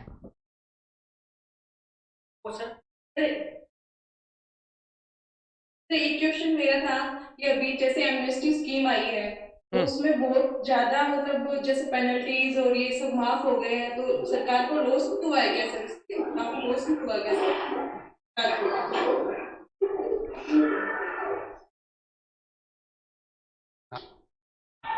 देखिए देखिए बहुत ही अच्छा प्रश्न है आपने, और मतलब आप इतने अपडेट हैं कि मेरे को बड़ी खुशी हो रही है कि आप ऐसा प्रश्न पूछ रहे हैं।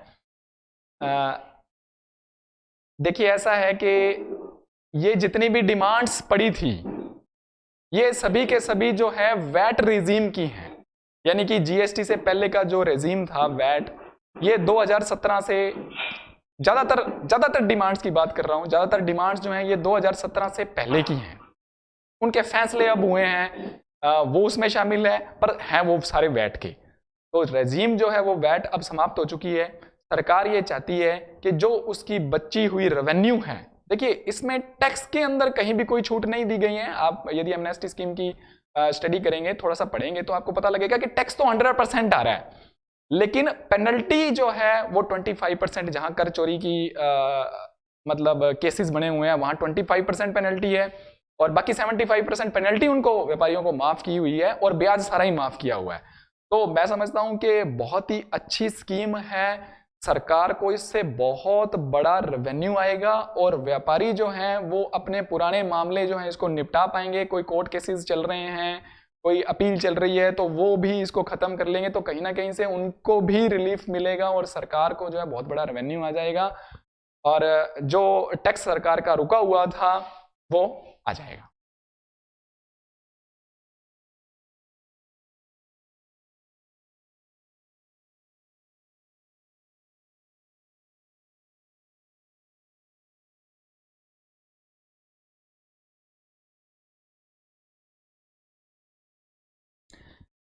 देखिए ऐसा है कि पहले तो आप बेसिक चीज ये देखें कि जो ये स्लैब रखे गए हैं 5, 12, 18 और 28, ये जो 4 स्लैब रखे गए हैं, यदि इनकी वस्तुओं को आप देखेंगे तो जो आपकी डेली रिक्वायरमेंट यानी कि दैनिक जीवन की जो नीड है, आवश्यक है, जीवन जीने के लिए जो आवश्यक वस्तुएं हैं, उनको या तो टैक्स फ्री रखा गया है।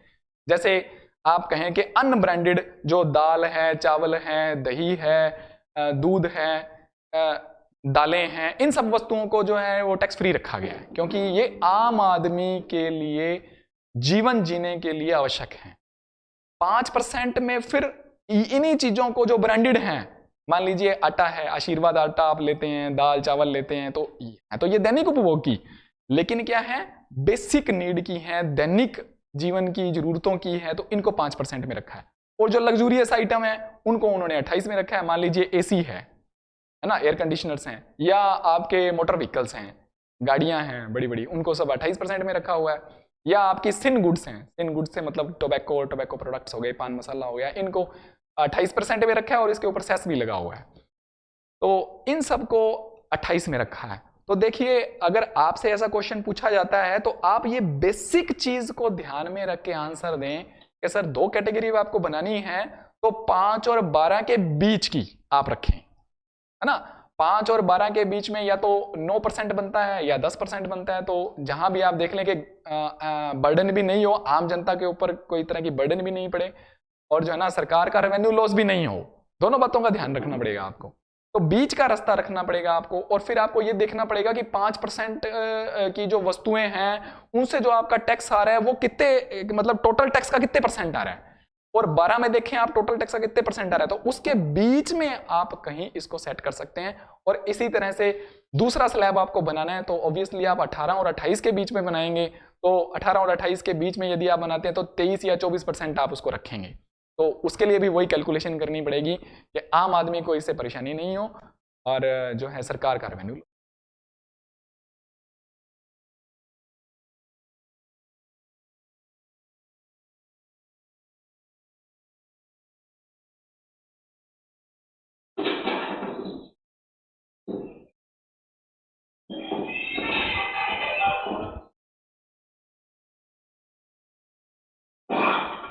हेलो हेलो, हाँ सर, मेरा डाउट ये है कि फ्रॉड हुए थे अभी, तो फ्रॉड किस टाइप के? हाँ, पार्डन, आप दोबारा पूछें प्लीज, क्या कहना चाह रहे हैं।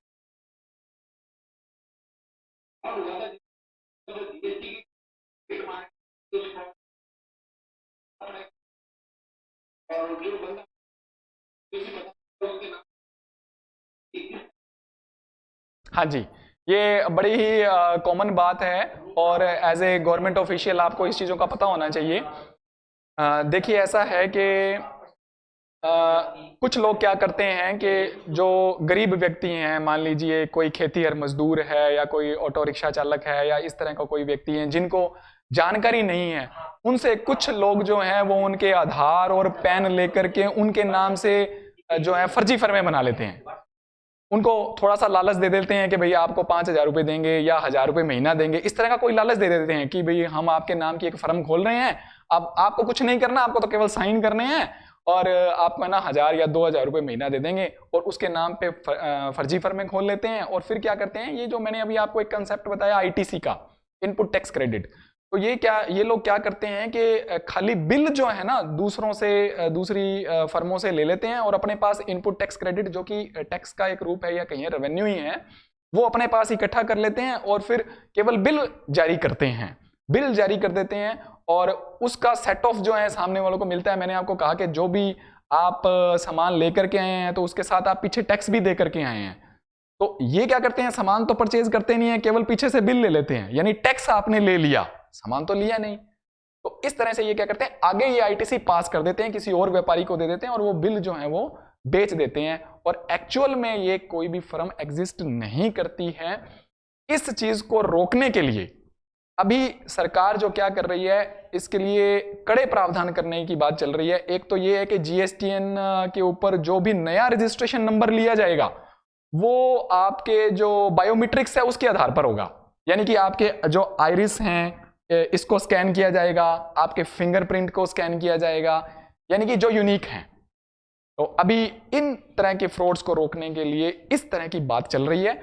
और दूसरा जो है, अभी एक नया परिवर्तन, दो नए परिवर्तन किए हैं, चाहे तो आप लिख भी लें कि एक तो जो ई इनवॉइसिंग का नया कंसेप्ट आया है कि पोर्टल पे ही आपको बिल काटना है, जीएसटीएन पोर्टल पे ही आपको बिल काटना है। तो उसके लिए पहले जो है वो जो सीमा रखी गई थी वो 100 करोड़ की थी, यानी कि ऐसी कंपनीज, ऐसी फर्म जिनकी टर्नओवर 100 करोड़ से ज्यादा है सालाना, उनको पोर्टल पे ही ऑनलाइन बिल काटना है।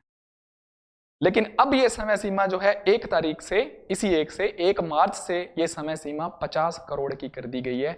यानी कि ऐसे व्यापारी कंपनियां जिनका टर्नओवर 50 करोड़ से ज्यादा है, उनको ई इनवॉइस यानी पोर्टल के ऊपर ही बिल काटना है। एक तो ये बात हुई है, तो उनका ई वे बिल भी जो है वहीं पोर्टल पे ही कटेगा। इसके साथ साथ क्या किया है, जो 50 लाख, जहां तक मैं रिकॉल कर पा रहा हूं, आप इसको चेक भी कर लेना, 50 लाख से ऊपर जिसका टर्नओवर है उसको कम से कम 1% कैश के रूप में डिपॉजिट करवाना पड़ेगा। ऐसा भी सरकार ने नियम अभी नया निकाला है। तो ये ऐसे प्रावधान किए गए हैं ताकि इन सब फर्जी कंपनियों पे रोक लग सके, और आम आदमियों को भी जागरूक किया जा रहा है कि भाई अपनी जो आईडी है, आधार है, पैन है, आप लोग बहुत जागरूक हैं। आपने कभी भी आधार या पैन अपना ऐसे ही तो नहीं दे दिया ना किसी को, नीचे लिख के देते हैं। अगर आपने सिम लेनी है तो लिख के देते हैं फॉर सिम यूज, या फॉर एयरटेल कंपनी, या फॉर बीएसएनएल। इस तरह से आप कहीं भी दे रहे हैं तो नीचे लिख करके, साइन लगा करके, अपने डेट लगा करके लिखें भी मैं आज ये मेरा आधार या पैन या मेरी आईडी जो है इस डिपार्टमेंट को दी है इस पर्पस के लिए।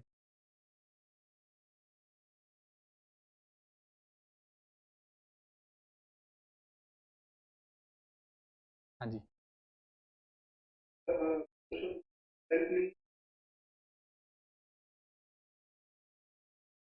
हाँ जी।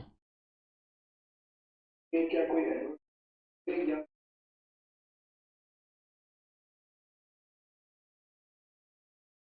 देखिए ऐसा है कि अभी हम ये बात कर रहे हैं कि भाई काउंसिल क्या डिसाइड करेगी, इसलिए मैंने आपको बेसिक कंसेप्ट इसीलिए पढ़ाए हैं कि आप वहीं से ही अपने प्रश्नों के उत्तर ढूंढें। देखिए यदि सारी स्टेट्स एग्री कर जाती हैं तो सेंट्रल गवर्नमेंट क्या करेगी? सेंट्रल गवर्नमेंट का भी तो वही है, जीएसटी काउंसिल में ही हो, उन्होंने बैठना है, स्टेट ने भी वहीं बैठना है। तो यदि सारी स्टेट्स एग्री हो जाती हैं तो देखो देर या सवेर एक्ट के अंदर ये लिखा हुआ है कि भाई इन 6 चीजों को हमने आने वाले समय के अंदर जब भी सभी राज्यों की इस पे सहमति बन जाएगी हमने इसको शामिल करना है, तो शामिल तो करना ही है।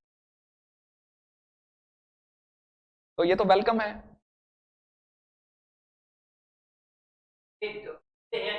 नहीं, फायदे हैं। आप मान करके चलिए कि पूरे देश के अंदर पेट्रोलियम प्रोडक्ट्स के रेट एक हो जाएंगे तो कहीं कोई इशू नहीं है। अभी हम बात करते हैं कि साहब गंगानगर के अंदर सबसे ज्यादा जो है ना पेट्रोलियम के रेट हैं, या मान लीजिए जयपुर के अंदर सबसे ज्यादा रेट हैं, दिल्ली के अंदर सबसे कम रेट हैं, या मुंबई के अंदर सबसे कम रेट है, तो इस तरह की इशू नहीं आई। ऑल ओवर इंडिया के अंदर जो है सेम रेट के आपको प्रोडक्ट्स मिलेंगे। हाँ बिल्कुल।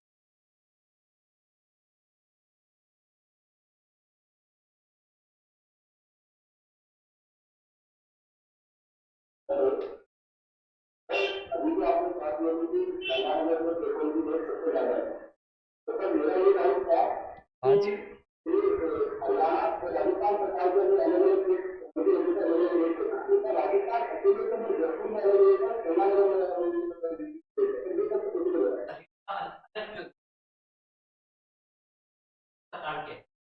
अच्छा, आप ये जानना चाह रहे हैं कि गंगानगर और उदयपुर में रेट का डिफरेंस क्यों है, या जयपुर में रेट का डिफरेंस क्यों है?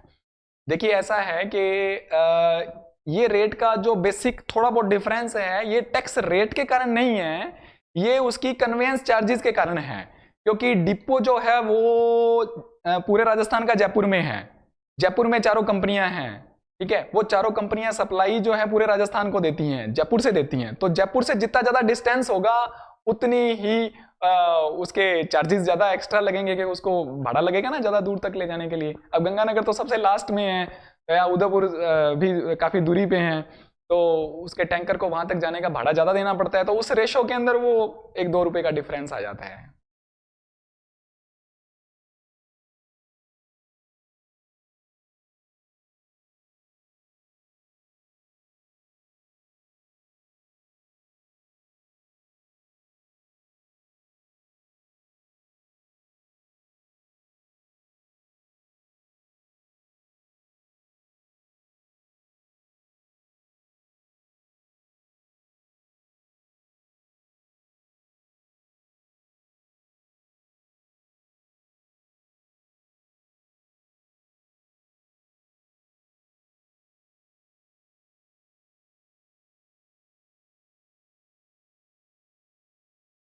स्टेट और सेंट्रल गवर्नमेंट की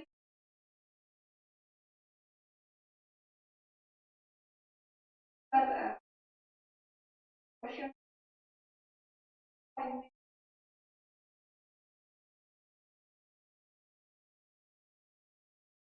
देखिए ऐसा है कि आप किस पर्टिकुलर डिस्प्यूट की बात कर रहे हैं वो मैं नहीं समझ पा रहा हूँ, लेकिन मैं आपको एक, यदि आपको डेट पता है तो आप गूगल पे सर्च कर लेना उसको, है ना। और जीएसटी के लिए जो रेवेन्यू डिस्प्यूट हुआ था कोरोना टाइम पे गवर्नमेंट ने, देखिए ऐसा है, कुछ इश्यूज जो है ना वो पॉलिटिकल हैं, वो हमने उसको डिस्कशन नहीं करना है। सेंट्रल गवर्नमेंट ने अपने को, हर स्टेट को ये कह दिया है कि भाई एट द रेट 15% की ग्रोथ पे हम आपको हम आपकी कमी पूर्ति जो है वो करेंगे, है ना। तो सेंट्रल गवर्नमेंट दे रही है।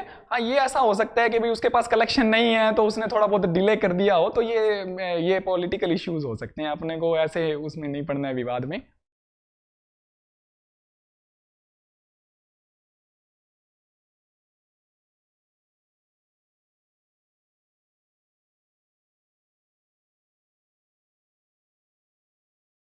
हाँ देखिए, ये बड़ा अच्छा क्वेश्चन है आपका, गोल्ड पे टैक्स ज़्यादा क्यों नहीं है।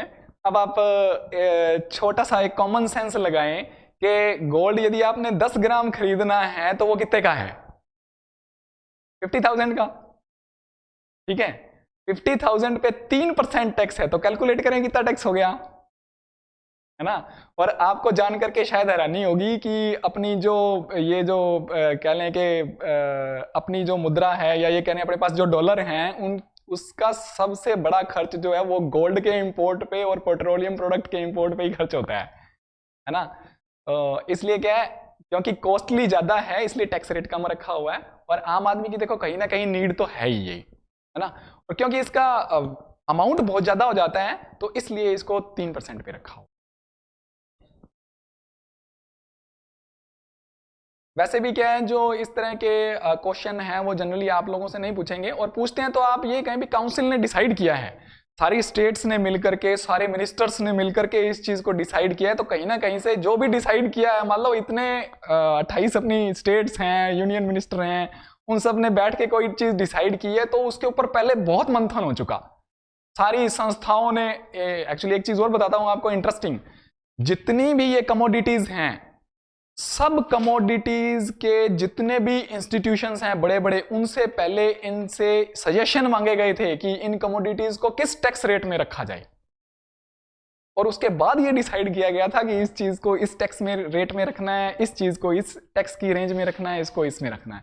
तो ये काउंसिल ने डिसाइड किया, और बहुत मतलब एक एनालिसिस के बाद डिसाइड किया।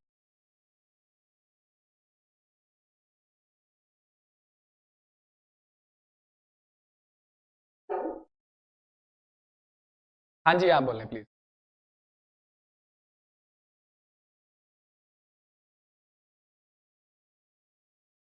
अभी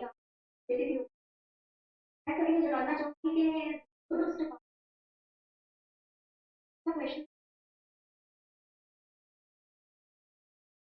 देखिए ऐसा है कि आपकी, हाँ कोई बात नहीं, हाँ पर्सनल भी पूछ लेना, लेकिन मैं आपको एक तो ये कहना चाहूंगा कि एक तो आपकी वर्किंग के अंदर आपको कौन कौन से काम दिए गए हैं, अलॉटेड वर्क क्या है आपका ना, उसकी एक लिस्ट बना लें कि सर जेसीटीओ के ये काम है, ठीक है। आपकी ड्यूटीज कौन कौन सी हैं, और उसके अलावा जो आपको राइट्स मिले हुए हैं कि क्या क्या आपको पावर्स दी गई हैं, उसके बारे में भी आपको पता होना चाहिए कि आपकी पावर्स ये हैं ना। यदि आप कहीं रेड करने जाते हैं तो उसमें आपको क्या पावर्स दी हुई हैं ना, कहीं ट्रांसपोर्ट चेकिंग में जाते हैं तो आपको क्या क्या पावर्स दी गई है। और इसके साथ साथ जीएसटी से पहले वैट था, वैट से पहले मान लीजिए सेल्स टैक्स था, है ना। तो उनकी डेट्स भी आपको याद होनी चाहिए, उस एक्ट के बारे में भी आपको याद होना चाहिए, कुछ धाराओं के बारे में भी आपको याद होना चाहिए, और थोड़ा सा कंपैरिजन भी कर लें, है ना। डायरेक्ट टैक्सेस, इनडायरेक्ट टैक्सेस, इनको भी बहुत अच्छे तरह से देख लें, कॉन्स्टिट्यूशन में भी जो प्रोविजन किए गए हैं उनको भी अच्छी तरह से देख लें। हाँ, कभी कभी कोई पर्सनल भी पूछना चाहें तो फोन नंबर मेरे अवेलेबल करवा देंगे, आप उनसे। Thank you.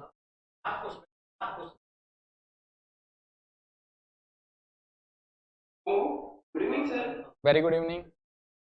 एक तो आपने जो जीएसटी कंपनसेशन का जो रेट है वो 15% आई थिंक, और 40% वो 15% नहीं है ना, मुझे याद है। और एक सर मुझे दो चीजों का डाउट है सर। तो जो थ्रेशोल्ड लिमिट जीएसटी रजिस्ट्रेशन है वो 30, जीएसटी काउंसिल में उसको गुड्स के लिए बढ़ा के 48 रुपीज कर दिया है शायद। आपकी बात, हाँ, मैं एक एक करके आपके प्रश्नों का जवाब दे देता हूं। एक्चुअली क्या है कि पहले आपने क्या क्या कंपोजिशन की क्या बोली आपने? जो जो जीएसटी में स्टेट के जो भी इनडायरेक्ट टैक्स सब्सिडी किए हैं उनका अगर वो लॉस होता है, उनको रेवेन्यू लॉस होता है, तो जो 2015-16 में स्टेट्स का रेवेन्यू था उस रेवेन्यू का 14% ग्रोथ मान के और फिर जीएसटी कंपनसेशन से उनको अमाउंट दिया जाएगा। हाँ जी, हाँ आपने जी। 50% बोला है, वो मैं 14% है सर वो। अच्छा, चलें, कोई बात नहीं। एक्चुअली क्या है, हम लोग भी जो लिटरेचर पढ़ते हैं उन्होंने कहीं 15% लिखा होगा तो दिमाग में कहीं ऐसा रहेगा। आप उसको प्लीज उसको पिन पॉइंट कर लेना सभी कैंडिडेट्स प्लीज। यदि ऐसा है तो देख लेना, मैं भी देख लूंगा उसको। And my second point is there that in 32 GST council meeting वो जो थ्रेशोल्ड लिमिट फॉर गुड्स था वो 20 लाख से बढ़ा के 40 लाख रुपए का प्रोविजन किया है सर। तो वो, ये मैं पूछना चाहता हाँ हाँ, ऐसा है कि उसमें मैं एक चीज बताऊं आपको, उसमें क्या है कि जो एक्सक्लूसिवली गुड्स में डील करते हैं ऐसा शब्द लिखा हुआ है। आप उस अमेंडमेंट को या उस नोटिफिकेशन को यदि आप ध्यान से पढ़ेंगे तो उसमें लिखा है the dealers who exclusively deals in goods. तो जहां तक मैं उसका एनालिसिस पर्टिकुलर कर पाया हूं, कोई भी व्यक्ति जो है अकेला गुड्स में डील नहीं करता, सर्विसेज साथ जुड़ी हुई हैं। उसने कोई बाहर से माल मंगवाना है, उसने भाड़ा दिया, तो क्या सर्विस नहीं है? अच्छा, फिर दूसरी बात, एक चीज और, फिर दूसरी बात, यदि मान लीजिए आपने किसी से पेमेंट लेनी है या किसी को पेमेंट देनी है, दोनों में डिले हो गया, तो व्यापार में ये चलता है कि उसको है ना 1 या 1.5% से इंटरेस्ट देना पड़ता है। तो क्या वो सर्विस के अंदर शामिल नहीं है? अब ये देखें, ये विवादित बिंदु हो सकता है, लेकिन मैं इसका एनालिसिस उस तरह से करता हूं। Okay sir. सर मेरा थर्ड पॉइंट है, आपने कहा जीएसटी में जो जीएसटी नेटवर्क है सर, उसमें पहले सेंट्रल गवर्नमेंट की जो पार्टनरशिप थी वो 24.5% थी सर, लेकिन जीएसटी काउंसिल में इसको 100% गवर्नमेंट ओन करने की बात कही थी। जो स्टेट के जो कोविड का इश्यू था उसके चक्कर में कुछ 6-7 स्टेट्स ऐसे थे जिन्होंने अपने शेयर नहीं खरीदे। मुझे लगता है कि सर अगर वो हमें अभी पूछते हैं कि जीएसटीएन का क्या इश्यू है, GSTN Council has been already approved that GSTN should be 100% government owned company। तो इसमें हमारा स्टैंड क्या रहना चाहिए? देखिए, ऐसा है, हो सकता है आपकी बात सही हो, है ना। कुछ एक चीजें हैं जो हमारी नॉलेज में नहीं आती हैं, तो आप इसको ना गूगल से चेक कर लें। अब तो बहुत इजी काम है, आपके पास सारा डाटा जो है, ये फिगर्स हैं, है ना, तो ये फिगर्स को आप मैच कर लें, वो कोई इश्यू नहीं है।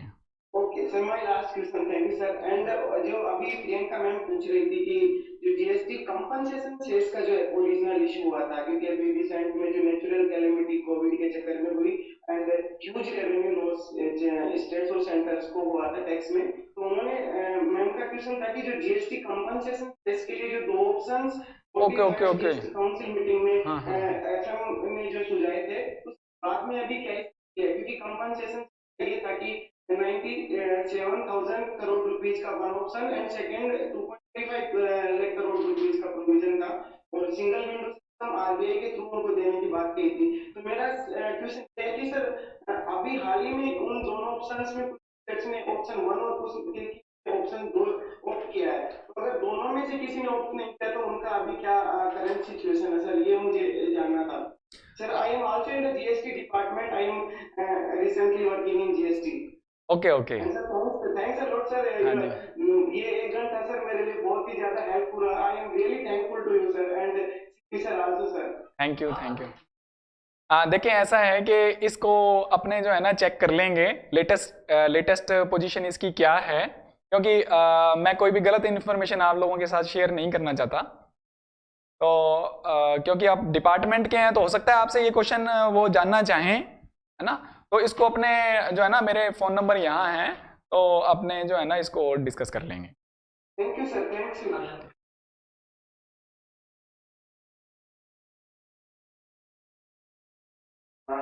सर मेरा नाम सतीश है। हाँ जी,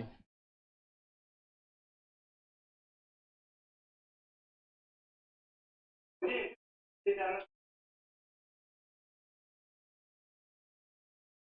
ठीक है।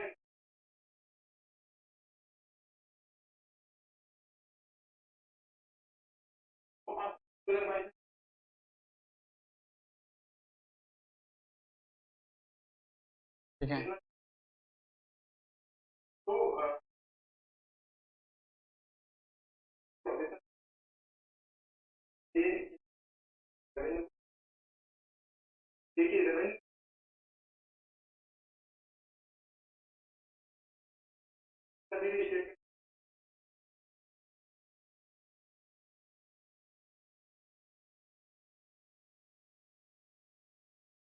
देखिए मैं थोड़ा सा जानना चाह रहा हूँ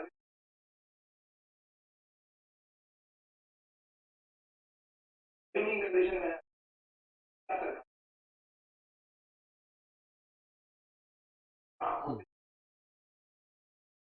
देखिए ऐसा है कि वैसे तो क्या है कि ये एक पॉलिसी मैटर है, ठीक है। पॉलिसी मैटर जो है ज़्यादातर जो आईएएस लॉबी है उनके साथ वहाँ डिस्कशन किए जाते हैं ये, ठीक है। लेकिन फिर भी आपसे यदि वो आपका सुझाव मांगते हैं, आपके व्यूज़ जानना चाहते हैं, तो ये एक बड़े अच्छे स्तर का प्रश्न होता है और इसका मौका कभी भी आपको चूकना नहीं चाहिए। ये सभी जो कैंडिडेट्स हैं वो इस बात का ध्यान दें कि कभी भी आपसे इंटरव्यू के अंदर पॉलिसी मैटर पे डिस्कस किया जाता है तो आप ये मान करके चलें कि आपका इंटरव्यू का या आपका स्तर जो है वो बहुत अच्छा है और ये एक मौका दिया गया है आपको पॉलिसी मैटर डिस्कस करने का, ठीक है। तो उसमें कोई ऐसे व्यवहारिक जो सजेशंस हैं वो आप दे सकते हैं, जैसे कि मैंने अभी आपको कहा कि देखिए टैक्सेशन के अंदर सबसे बड़ी प्रॉब्लम जो है वो लीकेज की है और लीकेज को आप दो तरीके से डील कर सकते हो। सबसे पहला तो ये है कि मान लीजिए आप रजिस्ट्रेशन दे रहे हैं तो आपको पता होना चाहिए कि ये पर्सन यहां रहता है और ये इसका नाम है, ये इसका पता है, ये इसके पैन या आधार नंबर है ना। दूसरा एक रजिस्ट्रेशन के लिए क्या हमारे पास ऑटो अप्रूवल सिस्टम है भाई। तीन दिन के अंदर यदि ऑफिसर जो है 3 वर्किंग डेज के अंदर यदि ऑफिसर कोई उसको रजिस्ट्रेशन को ओके नहीं करता या कोई क्वेरी रेज नहीं करता तो उसको अपने आप ऑटो रजिस्ट्रेशन मिल जाता है। तो इसके ऊपर थोड़ा चेक एंड बैलेंस लगाने वाला है एक बात। और दूसरा, जैसा मैंने आपको, प्लीज अपने ये बंद कर दें। अच्छा, दूसरा ये है कि जैसे अभी मैंने आपको ये बताया कि जो बायोमेट्रिक्स हैं उसके बेस्ड पे जो है जीएसटीएन पे रजिस्ट्रेशन मिले। तीसरा जो है कोई ऐसी कंपनीज हैं जो या जो ऐसी फर्म्स हैं जिनका अचानक से टर्नओवर बहुत ज़्यादा बढ़ जाता है तो उनकी तुरंत जांच करवाई जाए। ऐसा सिस्टम जो है वो सिस्टम के ऊपर ऐसा ब्रेक लगाया जाए भी इनके ई वे बिल जनरेट नहीं कर पाए ये, और ये जो है ये अपने रिटर्न्स उसको फाइल नहीं कर पाए, जिनका एकदम से मतलब जो सभी के ऊपर नहीं, जो भी ऑफिसर्स को ये लगता है एक सेंट्रलाइज सिस्टम के अंदर इसको अप्लाई कर सकते हैं हम कि ये 10 या 20 या 50 फर्में ऐसी हैं जिनका 100 करोड़ का टर्नओवर एक महीने में हो गया, तो भाई ऐसा क्या बिजनेस कर रहे हो, इस पे तो क्वेश्चन मार्क होना चाहिए ना। तो ठीक है, इजी टू बिजनेस होना चाहिए, लेकिन मैंने आपको कहा कि साथ साथ आपको जहां पर भी डिसिप्लिन की बात आए, संविधान की बात आए, कानून की बात आए, वहां सख्ती से इसकी पालना करवानी चाहिए। तो ये एक इशू है। और दूसरा जो है इंपॉर्टेंट बात ये है कि आम पब्लिक को इसके लिए अवेयर किया जाए कि भाई आप बिना बिल से कोई भी परचेज नहीं करें, क्योंकि ज़्यादातर मैं खुद परचेजिंग करने जाता हूं तो मुझे पता क्या कहते हैं कि हाँ आप ले लो ये आइटम, मान लीजिए शर्ट लेने गए आप, तो वो कहेंगे जी ये शर्ट इतने की है, मान लीजिए 500 रुपए की है, 500 रुपए देने लगे तो क्या साहब बिल भी दे दो, क्या जी फिर तो 5% GST एक्स्ट्रा लगेगा। अरे भाई तूने रजिस्ट्रेशन लिया हुआ है, सामने तेरा रजिस्ट्रेशन नंबर दिख रहा है मुझे, और तू बिना रजिस्ट्रेशन के मुझे इसका मतलब दे रहा था। तो आम पब्लिक को अवेयर करने की जरूरत है। जब तक आम पब्लिक इसमें शामिल नहीं होगी तब तक रेवेन्यू का लीकेज रहेगा और ऐसे इश्यूज भी रहेंगे। तो रेवेन्यू बढ़ाने के लिए जरूरी है। एक छोटा सा सुझाव और भी आप दे सकते हैं। दिल्ली सरकार ने क्या किया था, अभी कोरोना से पहले की बात है, कि हर महीने एक लकी ड्रॉ निकालते थे बिल से, और उस कस्टमर को वो एक प्राइज देते थे, 10,000 का 20,000 का कैश प्राइज देते थे। तो इस तरह की कोई यदि हम अभियान चलाएं, कोई ऐसी स्कीम चलाएं जिससे आम आदमी जो है अवेयर हो, और उसकी सहभागिता जब तक नहीं बढ़ेगी कलेक्शन के अंदर, तब तक थोड़ी सी हमें डिफिकल्टीज का इस तरह सामना करना।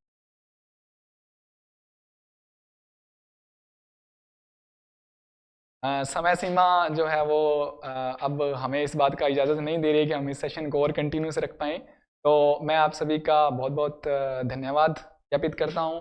साथ में हमारे प्रोफेसर साहब CP जांदू जी का, जिन्होंने इतना मान और सम्मान दे करके मुझे यहाँ बुलाया, और आप सभी का धन्यवाद जिन्होंने बहुत पेशेंस के साथ और एक्टिवली इस सेशन में पार्टिसिपेट किया। Thanks to all of you and best wishes for your interview. और आगे भी जो किसी तरह की आपको ज़रूरत हो तो डिस्कशन अपने ज़रूर करेंगे। फ़ोन नंबर जो है वो डॉक्टर साहब आपको। Thank you. को भी GST के बारे में कोई क्वेरी चाहिए, लगे भी कोई प्रश्न बनता है इसका बेस्ट उत्तर क्या होगा या किस प्रकार के क्वेश्चन और पूछ सकते हैं, मेरे को आप व्हाट्सएप पे अपना मैसेज भेजना, मैं इनके पर्सनल नंबर दे दूंगा। पर्सनल नंबर से आप इनसे 24 घंटे जब तक इंटरव्यू न हो जाए तब तक GST के बारे में कोई भी क्वेरी पूछ सकते हैं। यही हमारी विशेषता है कि हम चाहते हैं कि हमारी पूरी टीम आपके साथ रहे जब तक आपका इंटरव्यू नहीं हो, क्योंकि हमारा मकसद है जीत के लिए जुनून चाहिए, आत्मविश्वास लोगों में खूब चाहिए, ये आसमां भी नीचे आ जाएगा, बस इरादों में जीतने का जुनून चाहिए, आप में जीतने का जुनून चाहिए, क्योंकि आपको RS बनना है, RS बनना ही आपकी जीत है।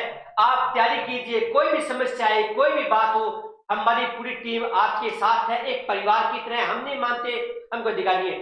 आज की लाइव क्लास आपको कैसी लगी उसके कमेंट जरूर करना, भी क्लास कैसी लगी। और अब आपकी लाइव क्लास से एक से बढ़कर एक होंगी। अभी से प्रारंभ हो गया, मॉक इंटरव्यू भी स्टार्ट हो चुके। कोई भी दिक्कत आए, कोई भी बात आए, हमारी पूरी टीम आपके साथ है। जय हिंद, जय भारत। Thank you.